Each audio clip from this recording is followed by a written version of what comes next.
Olá, escritor! Seja muito bem-vindo a este canal, o canal do escritor iniciante que deseja se tornar um escritor de sucesso. Eu me chamo Monique Evelyn, da ME Assessoria Literária.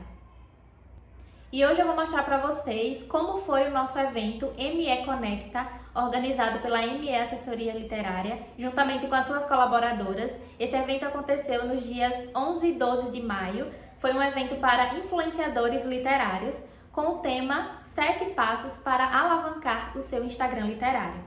Foi um evento fechado, com vagas limitadas, e eu vou compartilhar aqui com vocês pequenos trechos do que aconteceu. Foram vários temas muito importantes, ideias de posts, como fazer resenhas, planejamento, como entender o algoritmo, tudo sobre o universo literário. E você, escritor, que está nesse universo literário, sabe a importância de ter parcerias com esses influenciadores literários. O objetivo da ME Assessoria é fazer uma ponte entre o escritor e os leitores.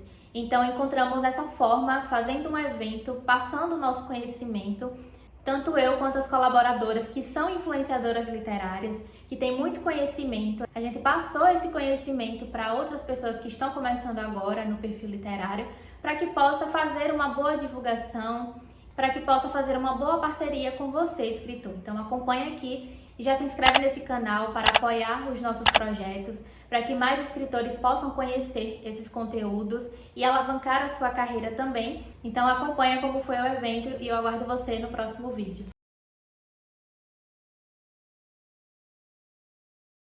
Quando a gente vai produzir conteúdo, qual é a importância de se fazer um planejamento antes? Qual a importância do planejamento para redes sociais? Bem, alguma vez já aconteceu com vocês de você se sentir assim, que está sem criatividade alguma para criar algum conteúdo, que no meio de tantas coisas, tanta oferta que a gente vê nas redes sociais, no Instagram, você não sabe o que você pode fazer para se destacar no feed do seu público, e às vezes a gente não consegue perceber que a solução para essas questões pode ser mais simples do que a gente espera, que é saber planejar o nosso conteúdo. Mas como você pode planejar esses conteúdos da sua rede social? De que forma esse planejamento vai te ajudar no seu engajamento?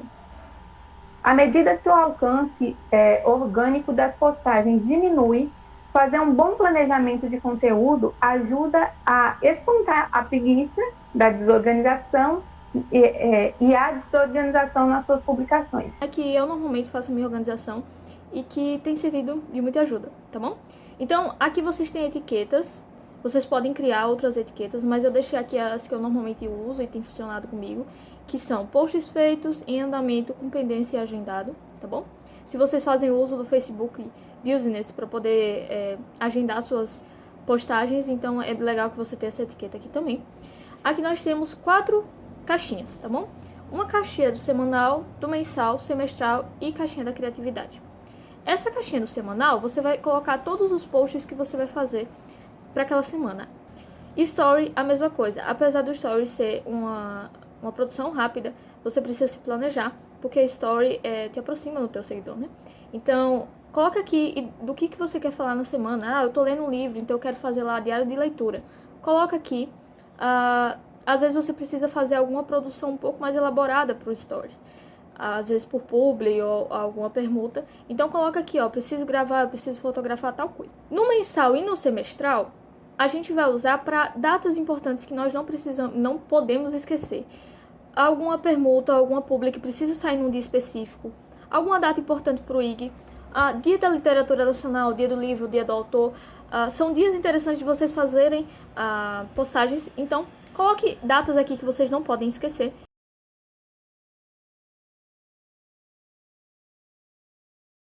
As meninas já falaram bastante, né, do Trello, tá aí bem famoso. Você pode ter o tradicional bloco de notas à mão. É muito importante você ter um bloco de notas para anotar, porque você não sabe quando uma ideia vai surgir, né? Essa ideia que as meninas deram também é muito boa, de você colocar no momento da leitura, né? Você fazer uma anotação e colocar já no livro, deixar marcado. Eu sou do tipo que uso marca-texto, então depois eu consigo voltar no livro e usar. Você pode usar o tradicional bloco de notas, você pode usar o Trello, que é praticamente um bloco de notas digital e usar todas as ferramentas que você tiver ao seu favor. Quem nunca, né, fez aquele grupo no WhatsApp que só tem você mesmo para colocar lá as coisas que você tem que fazer? Então, tudo pode ser usado. O próximo ponto, a próxima dica, não tema o bloqueio criativo. Como eu falei aqui, todo mundo que trabalha com internet, todo mundo que trabalha sendo criativo, já passou por um bloqueio criativo. Então, isso é muito comum. E não seja uma barreira para você mesmo. Quando a gente fala em criatividade, a gente quer usar muita lógica. E muitas vezes uma ideia pode não parecer boa naquele momento, ou pode, eu tenho vergonha, esse não é o momento de fazer isso no meu jeito. Mas aí você pode implementar essa ideia depois. Por isso que é bom você ter um planejamento a longo prazo.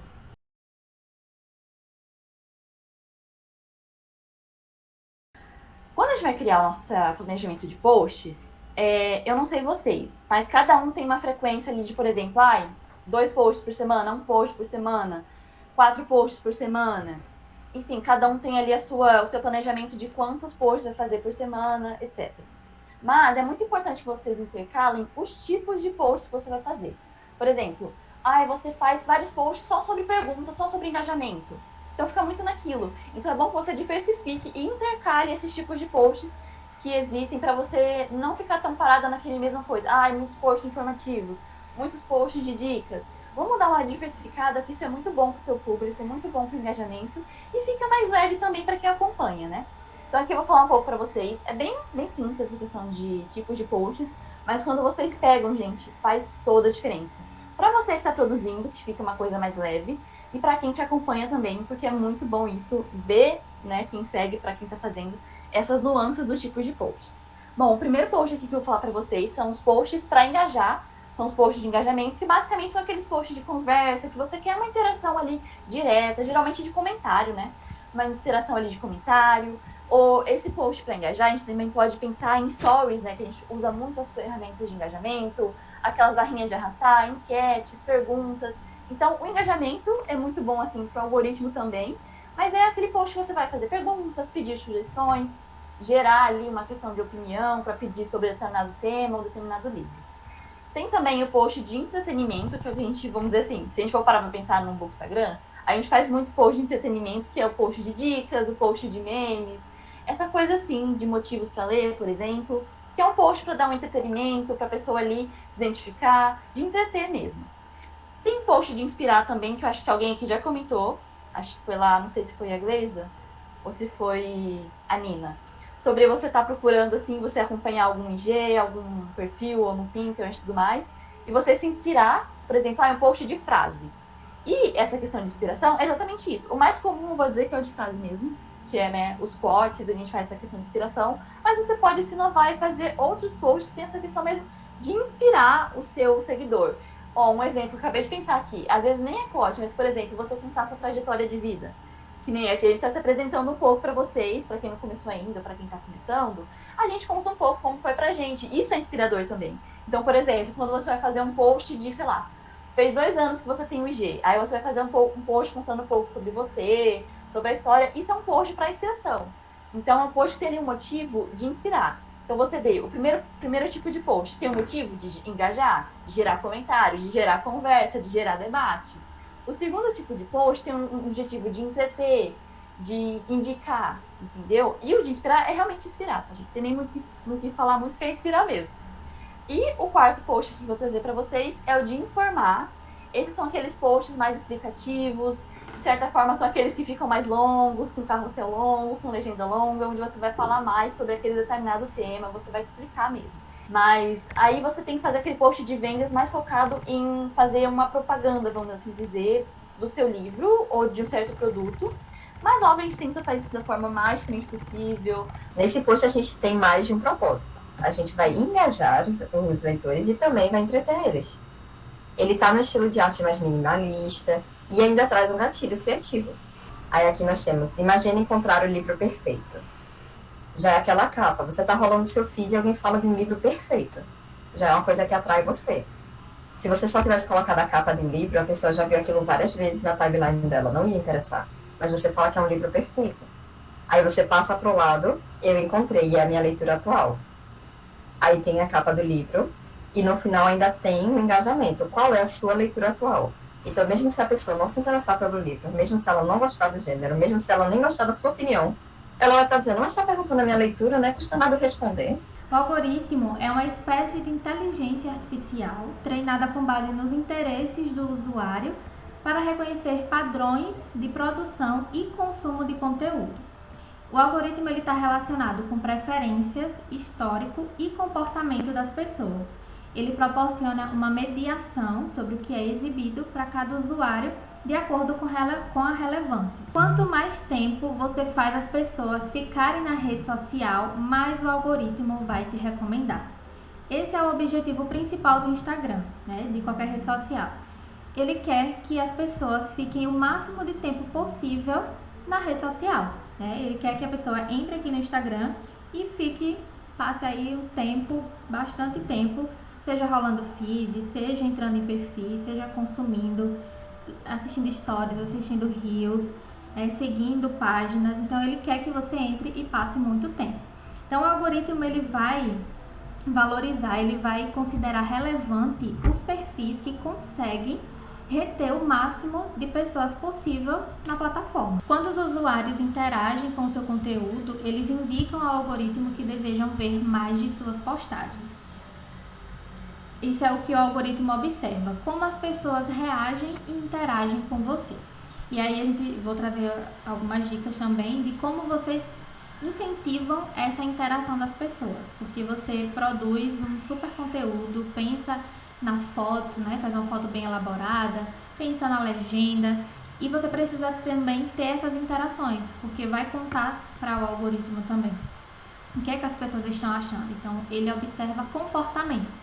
Então além do conteúdo, né, precisa ser um conteúdo de qualidade, uma boa foto, uma boa imagem, mas as pessoas precisam comentar, interagir, para que mande mensagem para o algoritmo e ele diga, olha que bacana, né? Esse conteúdo é útil para esse grupo de pessoas aqui. Tá? Tem muita ligação com o que a Monique estava falando, do algoritmo, e a gente vai trazer alguns pontinhos aqui para vocês, que é o que é interação, qual a importância de ter uma interação com seus seguidores, quais são as melhores formas que você pode ter de interagir com eles, e algumas dicas assim para você que tem um pouco mais de timidez, que não gosta muito de aparecer. Então a gente vai dar umas dicas para você conseguir superar isso e melhorar. Tudo bem. E eu vou falar um pouquinho sobre o que é a interação com seus seguidores e que, consequentemente, isso vai gerar engajamento para você. A interação nada mais é do que você interagir com seus seguidores, ou seja, você vai estar ali fazendo as suas perguntinhas no seu a perguntinha de chamada no final do seu post, e aí isso vai trazer com que os seus seguidores façam comentários e você tem que comentar, responder, você dá like no comentário do seu seguidor, você responde os seus seguidores, porque além de você estar trazendo o seu público mais para próximo de você, mais para perto de você, você também vai estar conseguindo uma fidelidade desses seguidores, entendeu?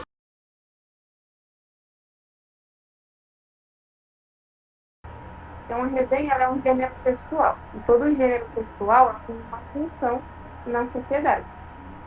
A função da resenha é descrever ou opinar sobre uma produção social, seja um filme, uma pintura ou um livro, que é o que é relevante no nosso caso.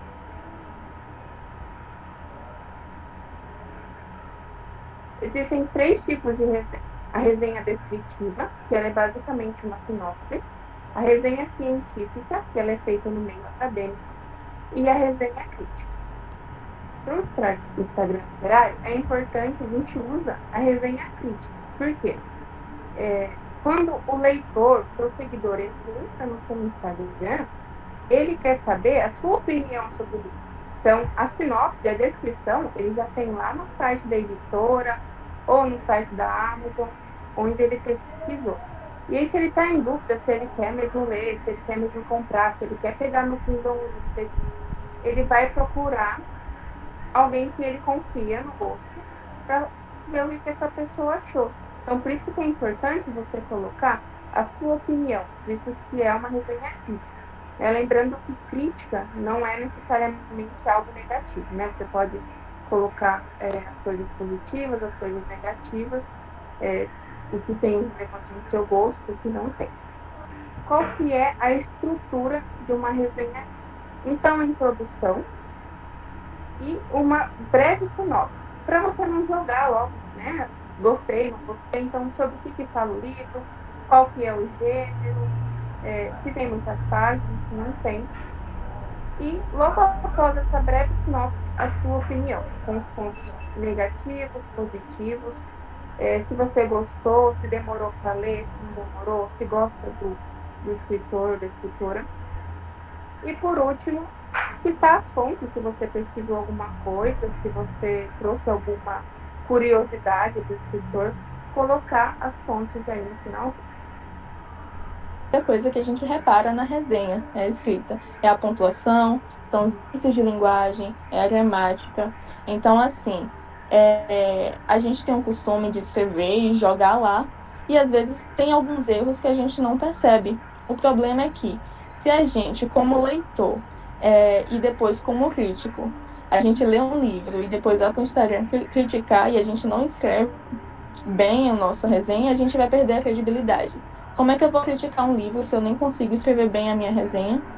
Então, as pessoas meio que perdem a credibilidade na gente. Poxa, a pessoa tá ali criticando a obra, mas ela não escreve bem, tá faltando pontuação, tem algum vício de linguagem, as palavras estão escritas de forma errada.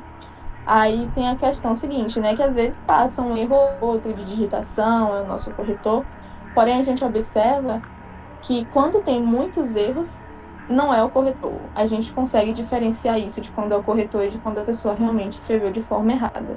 Resenhas de publicidade, de parceria, acabou perdendo certa credibilidade, porque as pessoas leem o livro, e mesmo que o livro não seja bom, elas vão lá dar uma opinião positiva a respeito do livro. Aí você indicou, panfletou o livro lá, disse que o livro é maravilhoso, aí o leitor fica todo emocionado, vai lá ler a história, e quando lê a história é ruim, tem uma qualidade duvidosa, e aí, mas fulano indicou, falou tão bem, só que tá cheio de erro gramatical, tá mal revisado, não tem um bom desenvolvimento, e aí fala, poxa, só falou bem porque era publicidade, porque era parceria. Então é importante que você mantenha a sua própria opinião a respeito de cada obra. Você precisa falar se a história foi boa, se a história te fez rir ou te fez chorar, se a história te surpreendeu. E você também precisa falar se a história foi ruim, precisa falar dos pontos negativos. Obviamente, precisa ter cuidado quando for falar dos pontos negativos, porque ali é o sonho de um escritor. O escritor é uma pessoa que tem um sonho, que escreveu. Então a gente precisa ter essa sabedoria, esse cuidado na hora de escrever esses pontos negativos.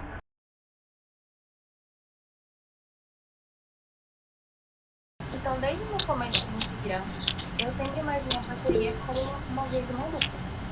Então, você faz uma parceria com alguém, seja um autor ou não, para outros livros, você tem que dar, mas você tem que receber. Se você está saudando, só você está entregando, você está recebendo, não é parceria. Assim como se você está só recebendo, não está dando nada em troca, você não está dando aqui, acho que a reciprocidade é a principal palavra, você não está sendo parceiro, você não é parceiro, você ser parceiro, você está ali. Então, justamente, são as pessoas que se unem porque têm um objetivo em comum, vão ter ganhos, né, mutuamente. E nesse sentido, a parceria literária é justamente quando tem essa união entre você, e para quem não conhece bem, é quando o próprio link você pode simplesmente entrar em contato com o autor para conseguir essa parceria, ou às vezes o autor entra em contato com o livro literário, ele olhou o livro literário, acha que bate a proposta e manda uma mensagem, né, participando de seleções de autores, editoras ou assessorias, como ele faz também, e também leituras coletivas.